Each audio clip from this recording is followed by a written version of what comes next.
Hey all, today we're going to read Threefold, Section 6, Part 3. So I hope you guys are ready to dive in. Tsuyoshi drank some more with them. They all danced, sang, laughed, and drank. Tsuyoshi crashed on one of the beds not long after. Guinness found himself faced with Nuo and Biyu lying in the bed he had chosen for the night. They were fully dressed. He wore nothing but his pants. He checked to make sure Tsuyoshi really was out. Guinness knew what was about to happen. The way Nuo and Biyu eyed him, his body. He had enjoyed making love with his woman, but she was long gone. This was sex, something else. It meant something else to him, at least. He bowed his head. He wanted to show them respect for giving him the honor of being with them. He hadn't chosen them. They had chosen him, made the decision to join him and Tsuyoshi. They were intelligent women, already understanding why Tsuyoshi was gone. They instinctively knew how he suffered, in Guinness's mind, because they didn't ask if Tsuyoshi would be joining in with their late-night activities. "Whatever you want me to do for you," Guinness said, with his head still bowed. "Say the word. I'll do it."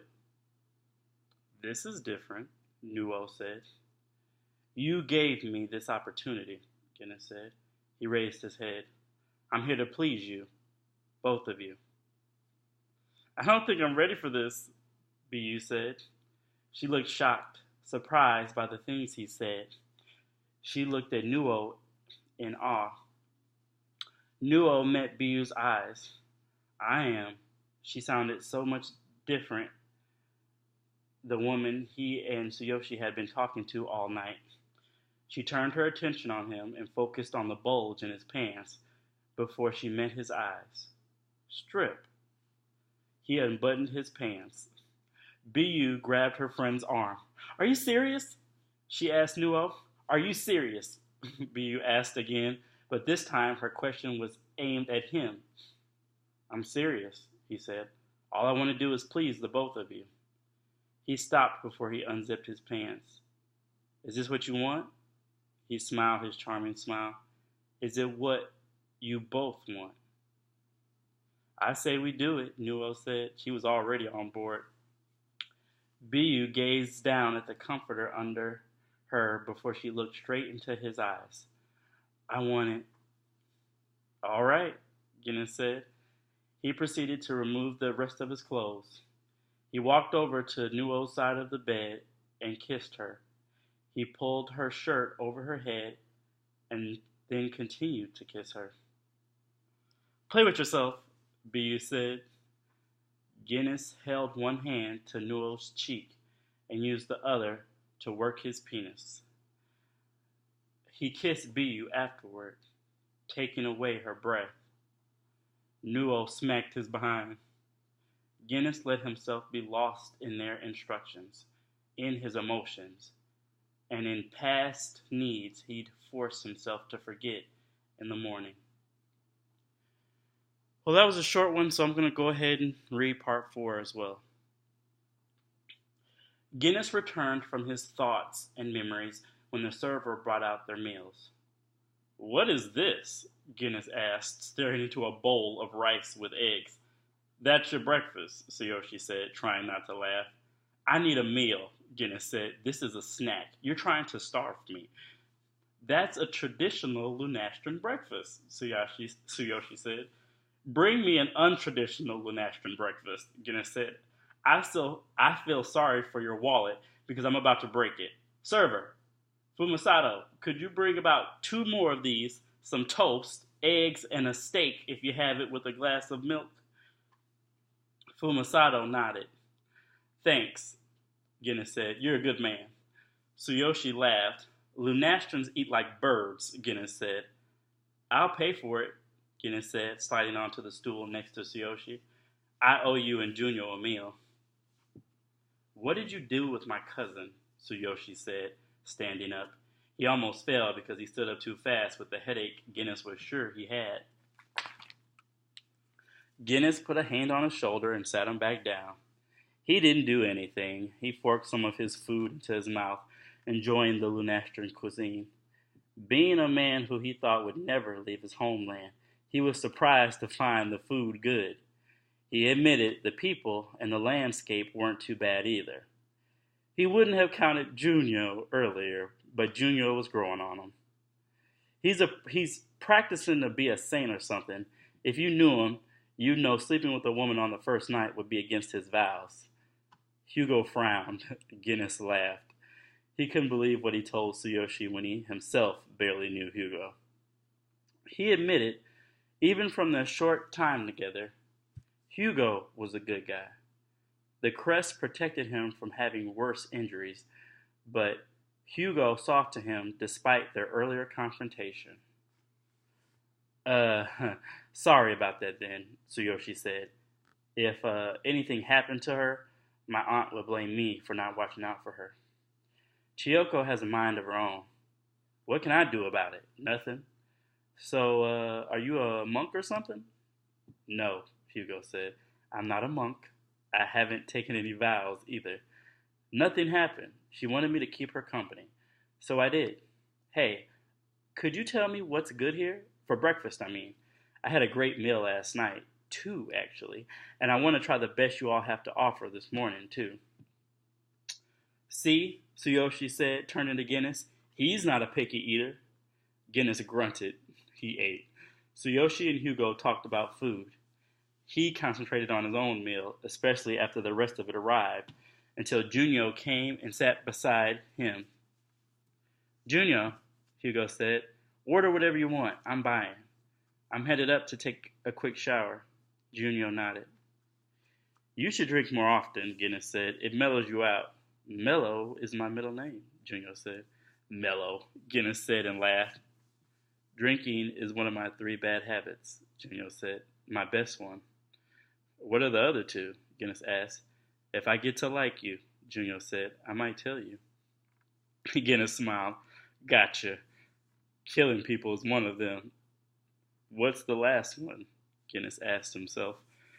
As a native Lunastrian, Junyo knew exactly what to order, so he ordered some kind of meat with an unpronounceable name, a bowl of steamed rice mixed with eggs, another bowl of steamed rice mixed with fruit, and a cup of tea with whiskey. Talking to him reminded Guinness of why the 3 of them were in Yavera. He waited until he finished his food.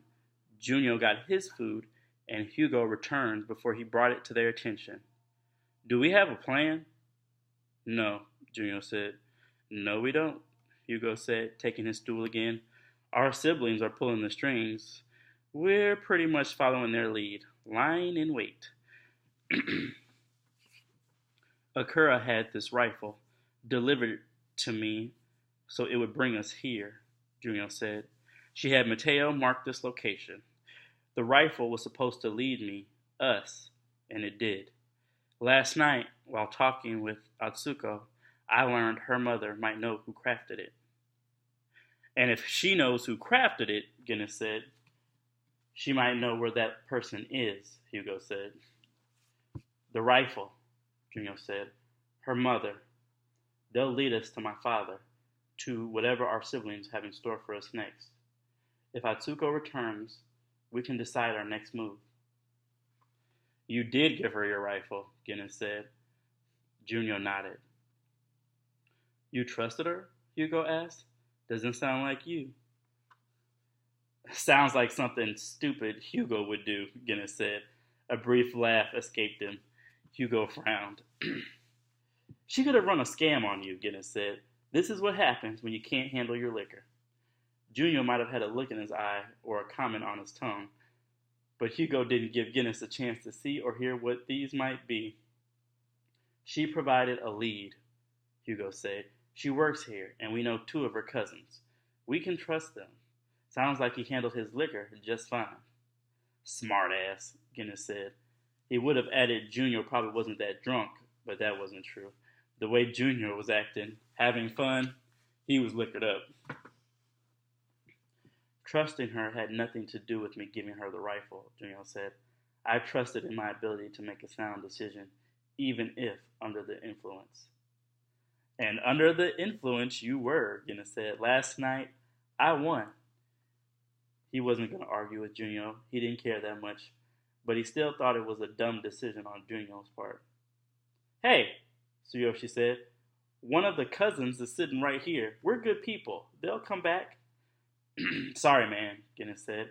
I don't think your family's running the game on us. I've got a good read on people. If I doubted your character, I would have dropped you on your ass last night. He didn't believe Tsuyoshi or Shuoko were part of some game. He brought it up because he thought someone should. A person had to be aware of the people around him and his surroundings. Always. Hugo and Junyo needed to understand that. You would have tried, Tsuyoshi said. He downed some orange juice. That sounded like a challenge. Guinness was about to ask Tsuyoshi if he was much of a fighter when Junyo spoke up. You win? Junyo shook his head. Never. Hugo laughed. Guinness grit his teeth. Because I ended up footing the bill, Hugo said. Doesn't matter who won. Both of you are going to pay me back. 500 rails. Those reapers weren't cheap. 20 bottles adds up, Tsuyoshi said. We're up for a second go, Guinness said to Junyo. He waited for a response. It wasn't a question, but he wanted to gauge where Junyo's head was. Junyo nodded. Guinness patted him on the back and let out a hearty laugh. You're turning out to be my kind of guy. Pay up, Hugo said with his hands extended. Consider it a drink between friends, Guinness said. Sorry, buddy, Hugo said. I don't support people's habits. Guinness let a smile spread across his face. Junyo slowly shook his head. They pulled out the money to split their accumulated tab. Tsuyoshi went to reach in his pocket, but Guinness stopped him. Remember, Guinness said, your drinks are on me. Hugo counted his money. Thank you. I appreciate your patronage. The four men ate and chatted until they finished their meals. Hugo paid for them, and Tsuyoshi let them use his discount, which they appreciated. Guinness watched Hugo use the money they gave him to pay for the meal. They sat together and waited for the women to come back, but after an hour, no one came. They're probably at my aunt's house, Tsuyoshi said, rising from his chair. Let's walk over there and see what's taking them. Suddenly, Hideki came into the tavern and found them. Tsuyoshi, Hideki said, Chioko sent someone to relay a message to all of you. She said you need to meet her outside of town near the cemetery. Tsuyoshi glanced at the others. Did she say why? Hideki shook his head.